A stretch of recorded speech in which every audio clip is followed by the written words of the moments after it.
How are you? Yeah, how's it going? Very good. Yeah, Very good. yeah. Ready to do this. Yeah, today we have a brew day for Talus. Talus. Yes, and we will concentrate Talus to brew the new England IPA. Yes. So what do you think about the Talus?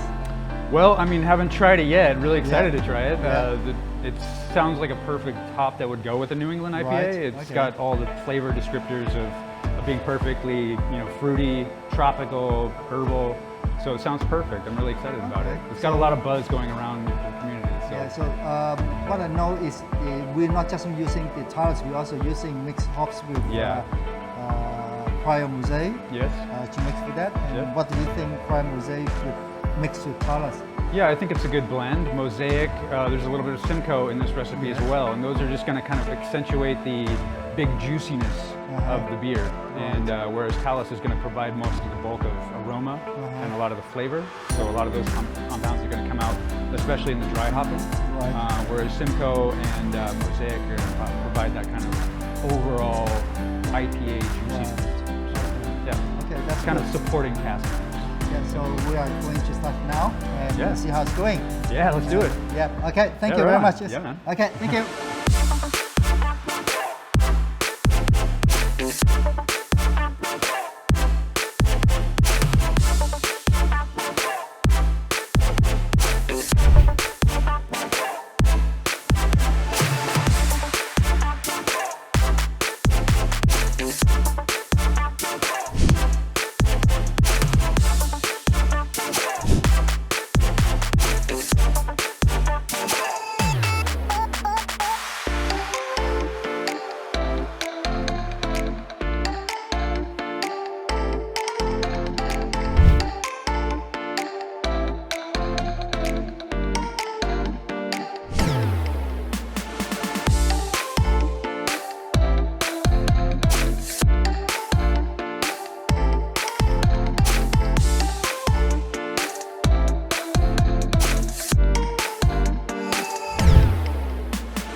All right, well, I'm Sean Tomlin. I'm the head brewer at East and West. Thanks, Dave, for coming. This is Dave. Dave? Byrne. Can you introduce Yeah. yourself? Dave Byrne. I work with Tony, TUV. I am his technical manager, and I try and help get good hops out to people. Yes, hi, I'm Tony from ArtiMalt. On behalf of Yakima Chief and Barret Burston. Today we are collaboration with East West, Sean, to brew the New England IPAs, and now today is a taste day. So let's go and we try to taste the beer, how it's going. Yeah, well, let's get into what this beer is. This is a New England IPA from a recipe from Yakima Chief hops, and they provided us with the Talus hop. The Talus is a new breed from 2020, and we're excited to use it. We're one of the first in Asia to kind of get it, or first in Southeast Asia, so it's a real pleasure to get to use it. Yes. And excited to have it in this beer. It's a real floral, citrusy thing that works really well in a New England IPA. This is one of our first New England IPAs, believe it or not. We're not much of a... I believe it. Yeah. You believe? Of course, I've known you for a few years. Yeah, sure. We're not a huge hazy IPA place here, but I do love the style, and I love the juiciness and how it can represent hop flavors. So Right. really excited to kind of put this to the use in this beer. So Okay, excited to so do cheers. it. Cheers.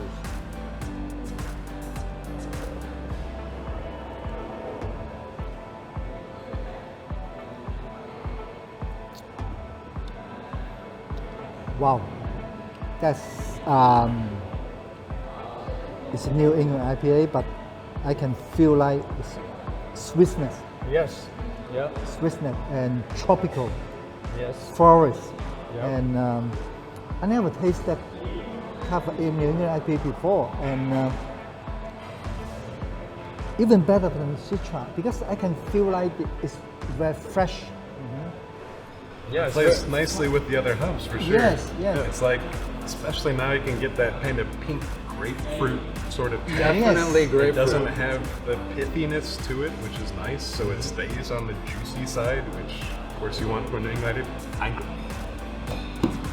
IPA. Yes. I Yeah. edited that part out, but No, it's funny you say that because one of our brewery guys like mentioned pomelo right off the bat. He's like, it smells like pomelo, and I was like, that's pretty right on. There's a lot of grapefruit in there. A lot of floral, like especially through the fermentation process. We got Yes. a lot of like rose and almost like orchid-like kind of floral character yes. out of the Talus. So most of the Talus was in the first dry hopping. There's 2 dry hops to it. One dry hopping happened about 6 Plato from finishing in the fermentation. So yeast got to play with the hops a lot. That was almost biotransformation, get a lot of fruity flavors. That was all Talus. And so that was a good chance to really taste and smell what the actual just Talus was doing by itself. Yeah. And it was really floral, almost a Sabro-like coconut flavor kind of coming through. Right, Which okay. was really nice, and kind of that's disappeared a little bit, but it's still kind of there in the background, kind of this nice creamy quality that it adds to it. So that's really nice. the mouthfeel too. Yeah, Yes, yeah, exactly. It is. Exactly. Yeah. Yeah, it's got a real like oily, like deep, rich Yes. body to it. I believe the Talus will be very popular on the future to use Talus. Sure. Yeah, I love it because on the first time I just one zip in, I can feel it's a freshness and aroma, flower, tropical, that sort of thing is all mixed together. Yeah, it's got a lot going on. Yeah. I think, the second dry hopping was a lot of kind of a cryo support of mosaic and laurel, which does play really well with it. I think some juiciness of the cryo hop there, that kind of oiliness really helps to kind of bring a lot of the elements together for New England to make it a big, bold, juicy IPA. Yes. I think Talus on its own would be very nice. I could see it doing really well in like an APA, an American Pale Ale, or a lager That's what I was style. wondering too. Yep. So I mean, with the dry hop focus, you're getting a lot of the aromatics and the nice oils from it. It's like it would be great to see it in a normal style American IPA, plain West Coast style, where you get the full impact from the hop. I think a little bit better than you do from a New England. Yeah, I think that's probably true. I think in a New England you kind of need a lot of support, a lot of like angles at it, to really make a big, bold, juicy thing, because you don't have kind of the kettle hopping to kind of give a lot of dimension. Yes. So you have to have a big, huge dry hop. This is like a crazy dry hopping schedule, which is I know. makes for It's nice like, when your supplier pays for your hops. makes for a real fun processing down the road, and nice yield loss on there, but but the overall extraction is like this concentrated, beautiful thing. So it's really nice to kind of have it. I believe that's New England people using Talus, and I believe that taste is a sweetness. I believe they will be suitable for the Asia. Yeah. Even Southeast Asia, I mean, particularly Right. in Vietnam, people like the beer in sweetness, but this is, I believe you should go to Brew more on this one. Yeah, sure. Sure. No, I think Just gotta keep giving them more hops. just keep Yeah. giving it this way.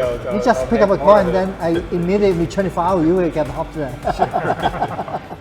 No, I think you're right though. I mean, New England is a lot lower bitterness than Yes. the West Coast. Exactly. And it's more rich and sweet. Yeah. And so that's a palate that works really nicely here. And Yeah. those tropical flavors Exactly. really Yeah. play off of familiarity Yes. for Vietnamese. And I agree. think it's a bang out style that would do really well here. So I think you should be That you should be blend the of first floral one. and citrus is perfect. Yeah, it's For the perfect. local palate, the local food, it goes with so many things. Yeah, Yes. absolutely. It's like I like to make my hazy beers. You've made a lot bit more of in that these, direction, right? But yeah. And you've it's made a like some fun dry style hop to pale play ales with. and stuff, Of course. or like hazy pale ales and stuff. Yeah. I got a couple in market now, and right, some of them can be very sweet. I don't like to go that far. I like having that citrus character, something that has that little bit of tang to kind of round it out. Yeah, for sure. Reminds you it's still an IPA, but not get away from juicy. Yeah. It's like, that's perfect. It's something that's nice, balanced. Yeah. Drinks with good body, but doesn't taste heavy. There's no lingering. Right. Some people don't like to make IPAs hazy in the right way, and they add flour or do something else that's a little sketchy in the boil process. Yeah, they can get like that biotransformation, the oils and everything else. It takes care of the haze by itself. For sure. It just has to go against every instinct you have as a brewer to. Yes, for sure. Like, no, we're going to make this hazy. We're going to try and make this hazy. I know. I had to do everything like coming out because we don't really make these beers. You know, I have to tell my staff like, no, it really is supposed to look like this. Like customer, because you know, it's not. You know, there is some familiarity now. There's a few other breweries, Dave included, that are doing more of these hazies around here, exposing more people to it. And as it gets more exposed, the more it becomes more commonplace to have something this cloudy and this hazy. But it you know, it's something that we're working towards as a community to kind of educate people that this can be like a beautiful beer. You know, haze can be a beautiful thing. But the haze is, you can look at the color, the haze, but you can, by vision, you can feel very smooth, feel comfortable color. It's not that heavy haze. Yeah. That's what we like about it. Looks like it's going to taste heavy and linger. It's like, looks yeasty or something, but it's like, no, it's not actually yeast. I mean, tiny little components. But it's like, you know, look we're like, creating a stable haze. Using hop matter and this magical biotransformation that we're still trying to figure out. Absolutely. The other fun part about playing with New England IPA is even once you do the West Coast style with a certain hop, once you throw it into fermentation, it's actually allowed to go through the biotransformation process. Yes. You get completely different flavors. Yeah, I think that is a really cool aspect is really playing with that mid fermentation hopping, where you get all those fruity notes and notes that you wouldn't get just from a standard dry hop. The same exact hops that would work great in a West Coast would clash in a New England IPA, for example. You're totally right. You're totally right. I think how that works. I think you know, as this style has kind of developed over time, I've noticed that there are definitely hops that work and hops that don't. You know, because some of the more traditional West Coast hops are just too aggressive for the style, too grassy, too sharp, and you kind of need that floral background. I think the Talus does provide that like real floral, delicate aspect.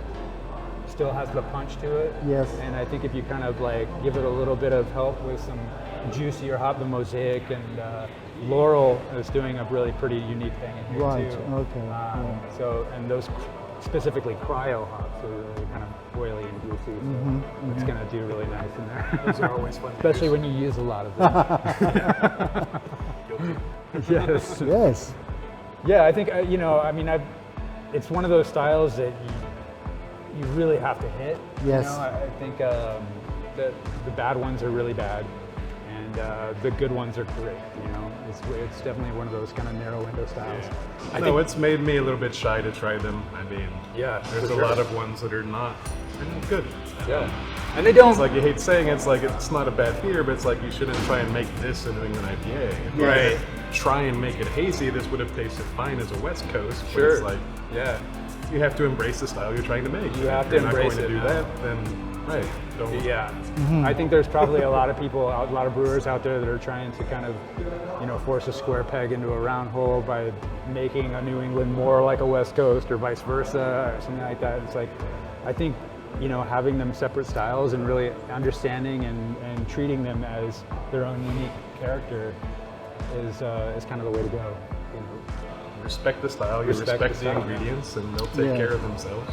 Yeah. Once you learn how to respect it, that's when you can start being a little naughty and playing around. Yeah, sure, exactly. Like, this is New England it doesn't hit these numbers or this numbers, it's still good though. Sure. It's like, I'm wondering when like we're now getting like, you know, IPA, red IPA, black IPA, you know, that's been around for a while, but like everything's an IPA. At some point you can make anything an IPA.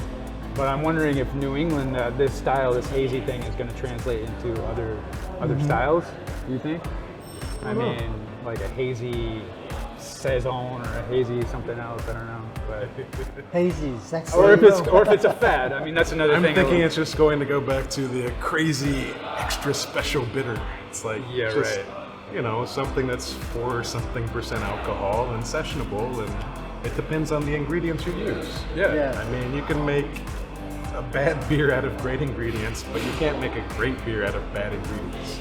It's like if I you're using agree. the right stuff and you have the proper level of skill, then you can create something that's good. Yeah, for that sure. people want to enjoy because it gives them insight into what beer should be. Cheers It's to like that, I think.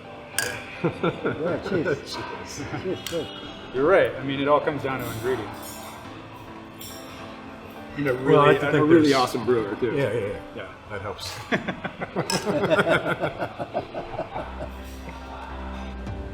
So thank you, Tony, again for My pleasure. supplying everything and being a part of this and letting me be a part of it, letting East West be a part of it. It's super cool to work with Yakima Chief. I'm from the Northwest, so it's real home to me. I would go when I brewed in the Northwest. I'd go to the Yakima Valley all the time to Yeah. in the Oh, hop okay. harvest season, and Right. we make a wet hop beer, a fresh hop beer every year. And so I got to know a lot of the farmers up there, and that it's just it's like a second home. Oh, in a brewing okay. sense, for sure. That is So- why when Yakima chief asked me, who's the one going to try the Talus, I said, Sean from East West. He's the one, is the best one. Okay, awesome. I Yeah. appreciate that. Thank you. Thank you. Yep. Thank you, Dave. Yeah, thanks, Dave, for coming over and trying the beer, man.